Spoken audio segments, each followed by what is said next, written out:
Hi, and welcome back to Plastic Models by a Regular Dude, and part number 8 of the Revell 1/32 scale FW190 F8 project. Now, as you can see here, from where I left off, this was all covered and looked like that. Now it looks like this. So, on this side. So again, what I'm using here is the Ultimate Weathering Wash Light Dirt from Ultimate Weathering Products. And as you can see here, it looks pretty stinking, to me, it looks pretty good.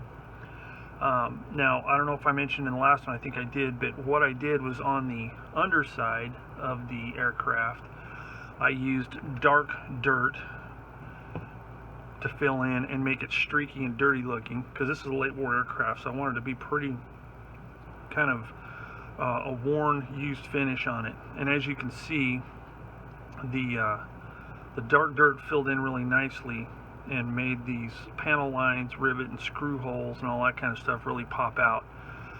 All the latch handles, stuff like that. So it looks, looks really good as far as, filling in all that detail. Now for the top, I experimented a little bit with both colors, and I discovered that I like the effect I got with the light dirt better because of the contrast, and it looks a little bit more like dusty deposits, dirty deposits, instead of just using black or a really dark color for everything.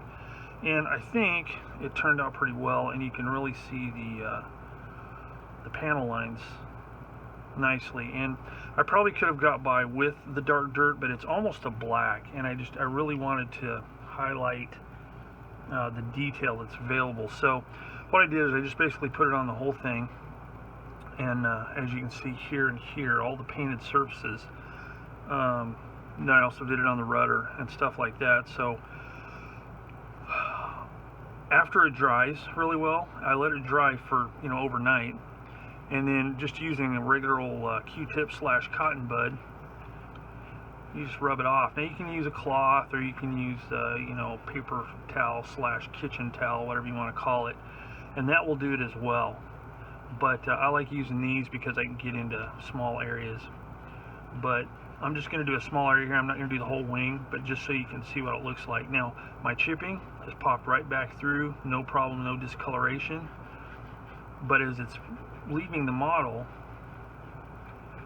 it's staying in all those nooks and crannies. It's almost, it's kind of almost like using a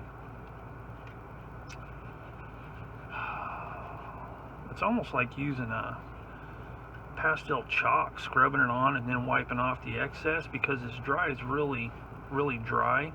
And if you make a mistake, or if something just doesn't look right, or if you just don't like the look of it, just use a wet paper towel or a wet Q-tip, and it'll wash right off. It comes off real easily, and it's just this easy. And what I'm doing is I'm taking the most of it off with one, and then I come back with a clean one just to clean it up a little bit more. And then I rub it all off thusly, and I go with the flow of air over the aircraft. Okay, and that's all there is to it. So I just do that, and then once I get that done, I take a clean one, just go over it one more time just to get the little bit of dustiness off, and voila, starts looking good. So I'm going to continue working on this, and I will come back later once that is all cleaned off. Okay, so where I left off on the last segment was putting the UMP clay wash on the upper surfaces. So I got all that done, continued working some more, painted the details, added the other parts that needed to be added, did some more weathering. Before you know it, I was done. So, if you'd like to know what kind of weathering procedures I did them all in my past videos. There wasn't much more after the ump wash, but I did do some exhaust effects, stuff like that, but I'll talk about that when I get to it. So without further ado, let me change my camera angle and take a look and see how it turned out. Okay, so here is the finished product. Real quick, I'm going to read what is on the Eagle Cals 166 description for this aircraft. Black 3, Werknummer unknown, 8th May 1945, Aufhausen, Germany. Pilot, Feldwebel Eugen Lorker, belly landed this aircraft at Aufhausen to escape the Russians. On board was his fiancée riding in the rear fuselage. Every year on this anniversary, he and his wife return to this site, celebrating their escape with a toast of champagne. See article in Jet and Prop, March 1995, page 16. Underwing bomb racks not visible, but probably standard for F8. Colors, fuselage and undersurfaces, natural metal. RLM 75 gray violet light mottling on rear fuselage and fin. Motor and gun cowl, RLM 75 gray violet with RLM 74 gray green. Rudder and elevator left in red oxide primer.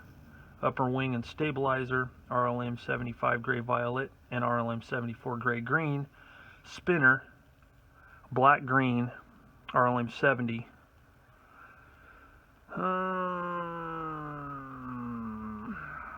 I'm sorry, yes, that's correct. And has blown canopy, dark natural metal, in parentheses.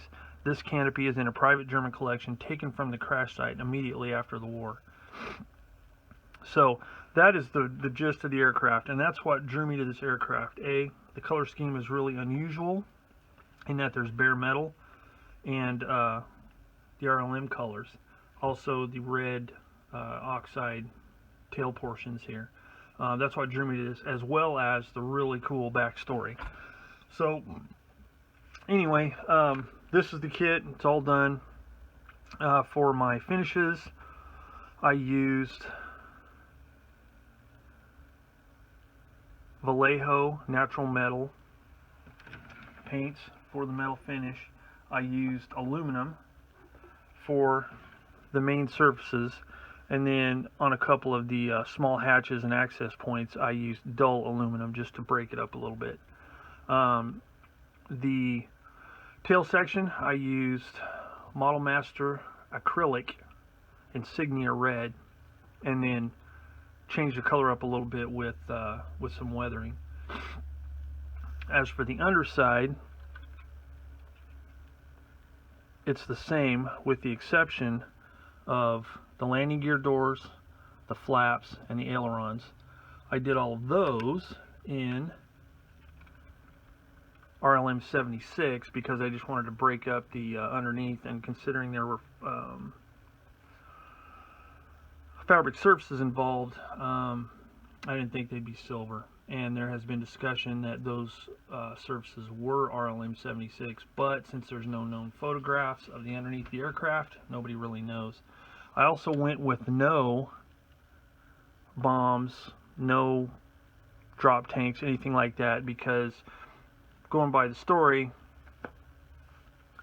Eugen Lorker was wanting to get out of Dodge really quick, so he loaded up his girlfriend, or his fiancée, and he actually loaded her through the radio hatch here.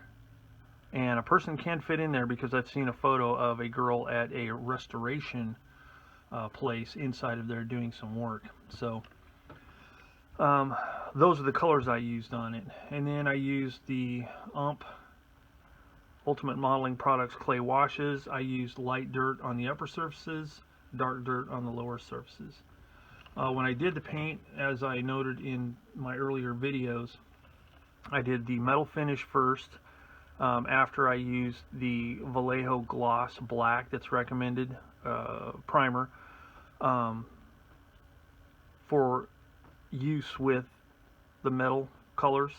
So I put down the gloss primer first, then the metal finish. Then I put down a layer of hairspray so I could do this chipping here and on these surfaces here, and just various points, the leading edges of the wings, stuff like that, so I could do some chipping, hairspray technique chipping after I got the paints on. So there was some firsts in this for me, mainly the metal finish that worked out great. I would definitely recommend giving them a try if you haven't. It's totally opened up my possibilities for aircraft now, because I will definitely be doing some metal finish aircraft now. This is the first one I've ever done, and I have to say that I'm really pleased with the way it turned out. Also, this is the first time I've used this brand of decals. They're very, very good. They lay flat on the surface. They take solved set really well and conformed really well to all the detail. And after putting a coat of future floor polish, you either love it or you hate it, and in this case I loved it. It worked great. It leveled out really well, so there was no edges to the decals for my weathering to collect on. So decals very thin, work really well. That, in conjunction with the future, gave me a nice smooth finish. This is also the first time I've used Easy Line brand line for the antenna. I've used stretch sprue in the past, which works fine, but this stuff it works really well. Worked really nicely. This is only the second aircraft I've put an antenna on, by the way. So that's basically it. I'm sorry I didn't get to show more of the painting and weathering process, but it seems like on every video I do, or every project I do, once I get to that point, it's just really hard to keep updated and post videos and stuff. It's too frazzling, because I'm doing this and experimenting with that, and it's just things aren't working like I want, so I have to do something different, and it would be a very, very tedious video. As for the kit itself, it went together very well. I have no complaints about this kit at all. Now, there have been complaints by some modelers about the front end. If you model it in the closed, if you model everything closed, especially down in this part right here. But if you take a lot of care and a lot of test fitting and clamping and do one piece at a time, it'll come out just right. And it's not through any spectacular abilities that I have. It just takes a little patience, and it worked out great. Everything lined up perfectly. So I was really happy about that, because I'd heard and read horror stories about that. So anyway, that is the Revell FW190 F8 in 1/32 scale by Revell of Germany, and Black 3. Enjoyable project. I hope everybody enjoyed going along with me on this. And if you have any questions or comments or suggestions or anything else, please post them down below in the comments section, and I will respond as quickly as I can. So as always, thank you for joining me here on Plastic Models by a Regular Dude, and I will see you all next time.